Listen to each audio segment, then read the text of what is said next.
गाय को प्रणाम करता है और गाय की प्रदक्षिणा करता है तो भगवत प्रदक्षिणा का उसे फल प्राप्त होता है। यदि घर में गाय बंधी है और भूखी है और प्यासी है तो तुम्हारे सारे पुण्य नष्ट हो जाएंगे। गौ का बहुत बड़ा महत्व वर्णन किया गया धर्म शास्त्रों में, यहाँ तक कि जब कोई ऋषि नाराज होता था तो आगे गाय करके जाया जाता था तो क्षमा हो जाती थी। गाय को देखते ही वो क्षमा कर देते थे। घर में गाय बंधी है और भूखी है और प्यासी है तो तुम्हारे सारे पुण्य नष्ट हो जाएंगे।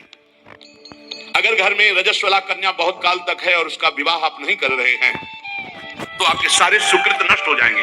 यदि घर में ठाकुर जी विराजमान है, कर का पहनाया हुआ माला सुबह तुमने देख लिया तो तुम्हारे सारे पुण्य नष्ट हो जाएंगे, क्योंकि शयन कराते समय तुमने उतारा नहीं, अर्थात तुम सेवा में प्रमाद करते हो। प्रथम जैसे सुबह श्रृंगार किया तो रात्रि के शयन के समय वो हटा लेने चाहिए माले। जब हम शयन कराते हैं तो भले पुष्प शैया पे शयन कराएं पर माला नहीं धारण करें। श्रृंगार का माला अगर दूसरे दिन दर्शन किए कि पहने ठाकुर जी तो तुम्हारे सुकृत नष्ट हो जाएंगे।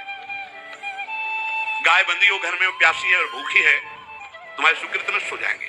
त्रिषिता गौर गृह बद्धा, क्योंकि तुम्हारे पास है, सेवा करना चाहिए। यो वै गाम प्रतिसिद्धेन तो चरंतिम च स्वत्रणम नरहा तस्य पूर्वे च पितरा कंपन्ते पतनोन्मुखा।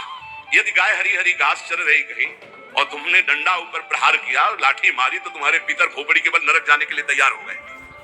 ये लिखा है। भारत से कहीं किसी की तुलना हो सकती है जहां गौ को माता की पदवी दी गई, जहां गौ को हम आराध्य देव के रूप में मानते हैं, आराधना करते हैं।